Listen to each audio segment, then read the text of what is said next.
ഇടപ്പള്ളി അരൂർ ദേശീയപാതയിൽ ബാടവനയിൽ ബസ് മറിഞ്ഞ് ബൈക്ക് യാത്രികന് ദാരുണാന്ത്യം. വാഗമൺ സ്വദേശി ജിജോ സെബാസ്റ്റ്യനാണ് മരിച്ചത്. അപകടത്തിൽ 13 പേർക്ക് പരിക്കേറ്റു. പരിക്കേറ്റവർ ലേക്ക് ഷോർ ആശുപത്രിയിൽ ചികിത്സയിലാണ്.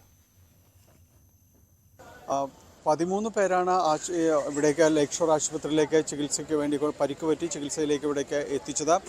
ഇതിൽ 6 പേര് പ്രാഥമികമായ ശുശ്രൂഷകൾ നൽകിക്കൊണ്ട് അവരെ വിട്ടയച്ചിട്ടുണ്ട്. ബാക്കി 7 പേരുടെ ചികിത്സ തുടരുകയാണ്. ഇവിടേക്ക് എത്തിച്ച ജിജോ സെബാസ്റ്റ്യൻ ഇവിടേക്ക് കൊണ്ടുവരുമ്പോൾ തന്നെ വലിയ രീതിയിൽ തന്നെ ഗുരുതരമായ രീതിയിൽ തന്നെ പരിക്ക് പറ്റിയിരുന്നു.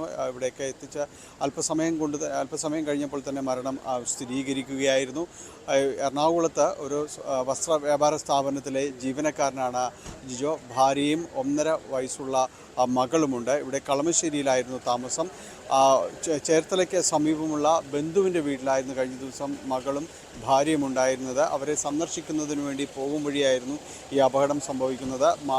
മാടവന സിഗ്നൽ ജംഗ്ഷന് സമീപം അവിടെ സിഗ്നൽ കാത്തു നിൽക്കുകയായിരുന്നു ബൈക്കിൽ. പക്ഷേ തൊട്ട് സമീപത്തേക്ക് വളരെ വേഗത്തിൽ വന്നെത്തിയ ബസ് പിന്നീട് ഉണ്ടായ അപകടത്തിൽപ്പെട്ട ബസ് മറിഞ്ഞു വീഴുന്ന ജിജോയുടെ മുകളിലേക്കായിരുന്നു.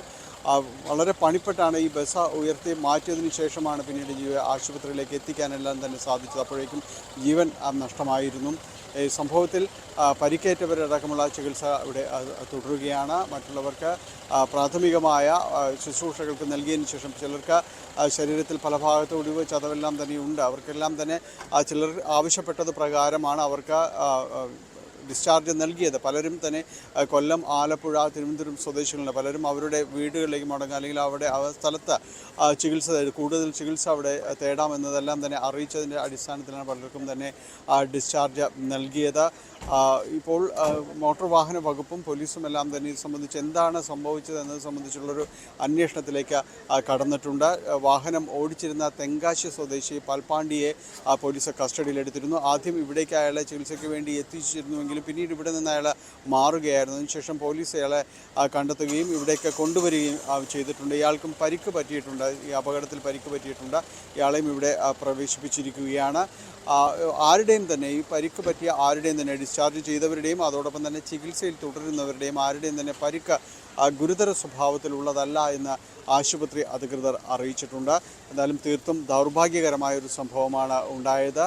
വാഹനത്തിൽ ബസ് യാത്രക്കാരനല്ലാത്ത ഒരാൾ ഈ അപകടത്തിൽപ്പെട്ട് മരണമടയുന്നത്. ഇയാൾ ഇവിടെ മറ്റൊരു ബന്ധുവീട്ടിലേക്ക് പോകും വഴിയായിരുന്നു ഈ അപകടം സംഭവിക്കുകയും ചെയ്തത്. ബസ് അപകടത്തിൽ ഉണ്ടായിരുന്ന ബസ് യാത്രക്കാർക്ക് മാത്രമാണ് ഇതിൽ പരിക്ക് പറ്റുന്നത്. ഇവരുടെ ചികിത്സ അടക്കമുള്ള കാര്യങ്ങൾ പുരോഗമിക്കുന്നു.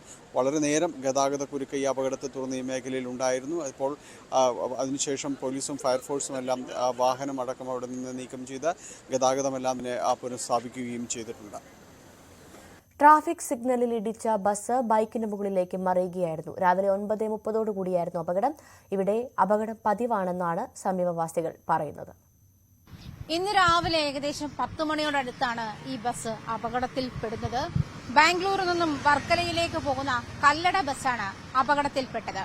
പനങ്ങാട് മാടവന സിഗ്നലിൽ വെച്ചിട്ട് റെഡ് സിഗ്നൽ ആയിരുന്നു ആ സമയത്ത്.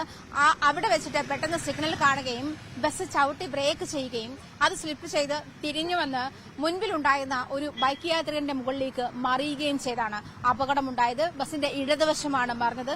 ആ വശത്തിരുന്ന ആളുകൾക്കൊക്കെ പരിക്കേറ്റിട്ടുണ്ട്. എന്നിരുന്നാൽ പോലും ആരുടെയും നില ഗുരുതരമല്ല. എന്നാൽ ഈ ബൈക്ക് യാത്രികൻ ആ ബസിന്റെ അടിവശത്തായി പോകുന്നു. ഏകദേശം 20 മിനിറ്റോളം അദ്ദേഹം അത്തരത്തിൽ തന്നെ കിടക്കേണ്ടി വരുന്ന സാഹചര്യം, ഞെരിഞ്ഞമർന്ന് ആ ബസ്സിനടിയിൽ തന്നെ കിടക്കേണ്ടി വരുന്ന ഒരു സാഹചര്യം. രക്ഷാപ്രവർത്തനത്തിനെത്തിയവർക്കൊക്കെ റീച്ചബിൾ അല്ലാത്ത ഒരു സാഹചര്യത്തിലാണ് അദ്ദേഹത്തിന്റെ നില. എന്തായാലും അവിടെ നിന്നും ഫയർഫോഴ്സും മറ്റ് രക്ഷാപ്രവർത്തകരും MVDയും പോലീസുകാരും ഒക്കെ എത്തിയ ശേഷമാണ് ക്രെയിൻ കൊണ്ടാണ് ബസ് ഉയർത്തിയത്. ഈ ഇടുക്കി കുമ്മളി സ്വദേശി ജിജോ സെബാസ്റ്റ്യനാണ് അപകടത്തിൽപ്പെട്ടത്. അദ്ദേഹം ആശുപത്രിയിൽ എത്തിക്കുന്നതിന് മുൻപേ മരണത്തിന് കീഴടങ്ങുന്ന സാഹചര്യമായി ഉണ്ടായത്. അപ്പൊ പെട്ടെന്ന് അവരാ ഇതിൽ എന്താണ് സംഭവിച്ചതെന്ന് അവർക്ക് അറിയില്ല. പെട്ടെന്ന് ചാടി എണീറ്റ്. പിന്നെ ബാക്കി സ്ത്രീകളെല്ലാം പുരുഷന്മാരെയൊക്കെ നമ്മൾ ഒരു 9 9:45 ആ ടൈമൊക്കെ ക്രെയിം വന്ന് പൊക്കിയിട്ടാണ് എടുക്കാൻ പറ്റിയത്. ടൈം ഓർക്കുന്നില്ല, കാരണം കുറച്ച് അധികം നേരം പുള്ളി അവിടെ കിടന്ന്, കാരണം ട്രെയിൻ ഓടി വരുന്നല്ല, ക്രെയിം വന്നു കഴിഞ്ഞാലേ എടുക്കാൻ പറ്റുള്ളൂ. ആ ഒരു അവസ്ഥയിലാണ് പുള്ളി കുറച്ചു നേരം അവിടെ കിടന്നത്. 1 മണിക്കൂറോളം കിടന്നില്ലെന്ന് തോന്നുന്നുണ്ട്. പുള്ളി ആദ്യം കൈയൊക്കെ ഒന്ന് അനക്കായിരുന്നു, അതിന്റെ അടിയിൽ കിടന്ന് നമ്മൾ നോക്കുമ്പോൾ, പക്ഷെ നമ്മൾക്ക് പൊക്കാൻ പറ്റേണ്ടത് ആ ഒരു അവസ്ഥയാണ്. ഈ അതിദാരുണമായ അപകടത്തിൽ സംഭവിച്ച ഒരേ ഒരു മരണം, അതാണ് ബാക്കിയുള്ളവരൊക്കെ അപകടനില തരണം ചെയ്തു എന്നാണ് മനസ്സിലാക്കുന്നത്. അത്ര സാരമായ പരിക്കോടുകൂടി ആരെയും ആശുപത്രിയിൽ അഡ്മിറ്റ് ചെയ്തിട്ടില്ല. എന്നിരുന്നാൽ പോലും 14 പേരെയാണ് ആശുപത്രിയിൽ എത്തിച്ചത്. ജിജോ സെബാസ്റ്റ്യൻ അടക്കം 14 പേരെയാണ് ആശുപത്രിയിൽ എത്തിച്ചത്. എന്നാൽ ഇപ്പോൾ 13 പേര്, അദ്ദേഹം മരിച്ചതിന് ശേഷം 13 പേർ ആശുപത്രിയിലുണ്ട്. അവരൊക്കെ അപകടനില തരണം ചെയ്തു എന്ന് തന്നെയാണ് ആശുപത്രി അധികൃതർ അറിയിക്കുന്നത്. എന്നാൽ ഈ ബസിന്റെ ഡ്രൈവർ തമിഴ്നാട് തെങ്കാശി സ്വദേശി പാൽപ്പാണ്ടി, അദ്ദേഹത്തെ പോലീസ് കസ്റ്റഡിയിലെടുത്തിട്ടുണ്ട്. എന്താണ് സംഭവിച്ചത്? ബസ് അദ്ദേഹം ഉറങ്ങിപ്പോയതാണോ, അതല്ലെങ്കിൽ പെട്ടെന്ന് സഡൻ ബ്രേക്ക് ഇട്ടതിൽ ഉണ്ടായ അപകടമാണോ, അമിത വേഗത്തിലായിരുന്നോ, അല്ലെങ്കിൽ ബസ്സിന് മറ്റെന്തെങ്കിലും സാങ്കേതിക തകരാറുകളുണ്ടോ, ബ്രേക്ക്, ടയർ മുതലായ കാര്യങ്ങൾ ശരിയായ വിധം പ്രവർത്തിച്ചിരുന്നു? ഇത്തരം കാര്യങ്ങളൊക്കെ കൂടുതൽ പരിശോധനയ്ക്ക് ശേഷമേ മനസ്സിലാക്കാൻ കഴിയുകയുള്ളൂ എന്നാണ് MVD നമ്മളോട് പ്രതികരിച്ചത്. Ernakulam motor vehicle inspector AR രാജേഷാണ് നമ്മളോട് ഇക്കാര്യത്തിൽ അദ്ദേഹത്തിന്റെ പ്രതികരണമാണ് നമുക്ക് ഇക്കാര്യത്തിൽ ലഭ്യമായത്.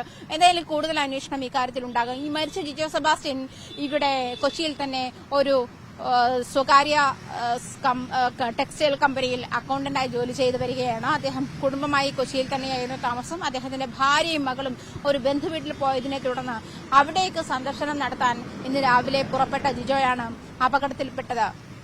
ഇതിലുണ്ടായ ഒരു ദുഃഖകരമായ അവസ്ഥ എന്ന് പറയുന്നത് ഈ ബസ്സുമായോ അല്ലെങ്കിൽ ബസ്സിൽ യാത്ര ചെയ്തതുമായോ ഇതുമായി യാതൊരു ബന്ധവുമില്ലാത്ത ഒരു സാധു മനുഷ്യനാണ് അപകടത്തിൽ അതിദാരുണമായ വിധം കൊല്ലപ്പെട്ടത് എന്നുള്ളതാണ് ഇതിലെ ദുഃഖകരമായ വാർത്ത.